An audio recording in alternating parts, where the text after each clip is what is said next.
A year after Donald Trump's election to the presidency, the country is in the throes of an identity crisis.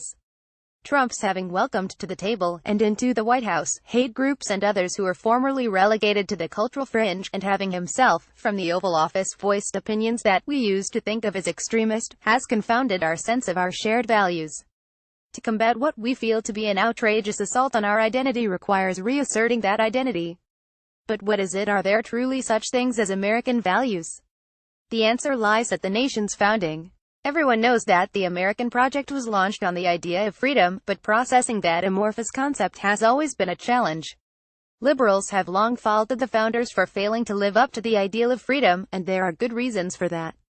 Many of the men who led the freedom charge were slave owners and, in our terms, racists. After the War of Independence, leaders of the new nation deliberately constricted the definition of American freedom by embedding the institution of slavery in the Constitution. At the same time, they set about systematically swindling native tribes out of their land. And the freedom of most ordinary citizens was curtailed by virtue of the fact that generally only white male property owners were entitled to vote.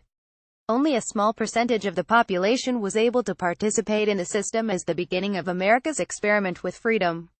But Trump's violation of our political discourse and sense of decency, his continually baiting, demeaning, and trying to bar or diminish blacks, Hispanics, Muslims, Jews, and women, not to mention his threats to undermine freedoms of speech, religion, and the press, are encouraging people to take a more nuanced view of the people who forged the nation.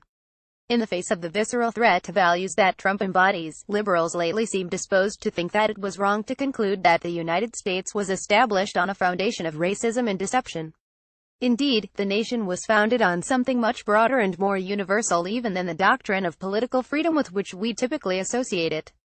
In 1776, Americans of all classes believed in and were a part of a broad ideology of freedom that had been expanding for well over a century. In the early 1600s, Europeans who had been peering into microscopes and telescopes developed a new approach to understanding the natural world. This led thinkers like René Descartes to fashion a theory of knowledge based not on received wisdom but on human reason. Writers like Baruch Spinoza then argued that the universality of reason meant that every mind, and thus every person, was equally valuable. From that came a whole tumble of insights that together formed what we call the Enlightenment. We think of that as an 18th century movement, but as early as the 1640s there were arguments that girls had as much of a right to education as boys. Calls to abolish slavery started coming even before the slave trade had ramped up, and were founded on the same conviction of the fundamental equality of all. In the 1770s, the leaders of the American Revolution focused on one particular aspect of this evolving ideology as justification for their cause, that of political freedom, but the very phrase "all men are created equal" points to the fact that they were self-consciously part of this broader stream of thought. Our long-standing focus on the elite of that era, the men in the powdered wigs who wielded the quill pens, and our ignorance of most everyone else in society, has perhaps blinded us to how much this wider notion of freedom was in the air. The Constitution was vehemently opposed by anti-federalists, many of whom were ordinary farmers and tradesmen, in part out of their commitment to the wider notion of individual freedom, which they believed a strong federal government would threaten. Even the addition of a Bill of Rights was not enough for some. Men like Albany, New York, anti-federalist Abraham Yates, a former shoemaker who mistrusted all elites, American as well as British, worried that an unprincipled president who could cajole the Senate into siding with him could become an outright tyrant, and would be in a position to crush those rights and freedoms of individuals, whether or not they were guaranteed. Other aspects of the wider current of freedom were in the air as well at the time of the nation's founding. It would be an anachronism to speak of a women's movement in the 18th century, but it was stirring. In 1792, the English writer Mary Wollstonecraft wrote the Proto-Feminist Manifesto, a vindication of the rights of woman, declaring that women were treated as slaves, and arguing that an enlightened nation should allow them equal participation in government. In the midst of the Revolutionary War, Margaret Moncrief, the teenage daughter of a military officer who chose to fight with the British, found herself ordered by her father to marry a man she detested. Forced marriage was at that moment the front line on which women's freedom was being fought.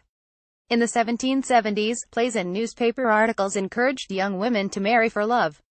Margaret Moncrief followed the advice she resisted, but the combined force of her father and suitor was too much. She relented, suffered greatly, but got some revenge when she wrote a devastating tele-memoir. There is a vast difference between Washington's diminishment of American freedom and Trump's 240 years vast. To be precise, the abolition of slavery was being called for as well. Washington and many other leaders of the American cause were slave owners, and as such were economically and psychologically unable to tolerate the idea of abolition. But during the war, three of Washington's closest aides, Alexander Hamilton, John Laurens, and the Marquis de Lafayette, believed that the fight for liberty should extend to freeing slaves, which would set the new country fully in line with Enlightenment principles. After the war, and when it was clear that slavery would only be strengthened as an institution, Lafayette famously wrote, "I would never have drawn my sword in the cause of America if I could have conceived that thereby I was founding a land of slavery." Americans of African descent seem not to have been surprised at the paradox that the new United States would maintain the institution of slavery alongside its commitment to freedom. Venture Smith, who lived as a slave in Connecticut in the Revolutionary era, ignored white people's incessant talk of freedom as he worked doggedly to save money, and eventually bought his freedom and that of his family. He seemed to know that whatever freedom would come with nationhood and a new system of government would not apply to Africans. He eventually set himself up as a property owner and man of substance, then published a narrative of his life of struggle, seemingly in an effort to show the work yet to be done on America's road to freedom.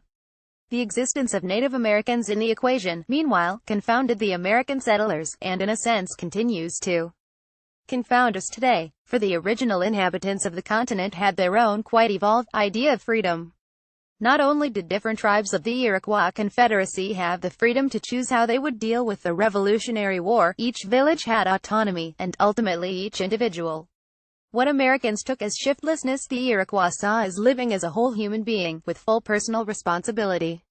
The Seneca leader Cornplanter tried to get that point across in negotiations with American representatives, including with President Washington, as he maneuvered for land and a future for his people. But the Americans, leaders and settlers alike, focused as they were on westward expansion, were uninterested in such finer points of Iroquois philosophy. The failings of the founders of the American system are undeniable. But their failure to live up to the ideals of the broader Freedom Project does not erase the success of the founding of the American system. George Washington ought not to be lambasted for being a man of his time. It is our duty, in looking at the past, to hold two conflicting ideas in our minds at the same time. We all wear the blinders of our era. Washington was a freedom fighter. He and the other founders of the nation achieved something profound, and in many respects, they understood their failures. How, then, do we process the 45th president's racism, bigotry, and threats to undermine the Bill of Rights, and the fact that, in spite or because of such behavior, millions of Americans voted for him a year ago? After all, the first president chose as well to narrow the notion of who would be a true American. Given the opportunity to grant slaves their freedom in exchange for fighting in the American cause, George Washington chose not to do so. As someone who had lived among Africans all his life, and experienced their smoldering hatred of their captivity, he feared what would come of handing them weapons. "The policy of our arming slaves is in my opinion a moot point," he concluded, ending debate on the topic. The decision was one of many in which he curtailed the very freedom he was working toward. But there is a vast difference between Washington's diminishment of American freedom and Trump's 240 years vast, to be precise. All of American history since that time might be seen as one long effort to both build on the achievement of the founding era and to overcome its failures, to continue broadening the landscape of freedom. The Civil War, the Civil Rights Movement, women's rights, workers' rights, consumer rights, all of these have been expansions of the landscape of freedom. Most of us recognize that. We still take the Revolutionary era as our foundation, and we have tried to improve on it. You are now subscribed to the Daily Digest and Cheat Sheet. We will not share your email with anyone for any reason. This is why, over this past long year since Donald Trump was awarded the honor he has repeatedly shown he does not deserve, people have reacted with outrage at his efforts to trash and otherwise deny full status as Americans to one group after another. The outrage is appropriate. It ought to transcend political partisanship. It springs not only from the president's lack of civility but from the fact that we as a society have long since moved beyond this. History itself, we feel, is against it.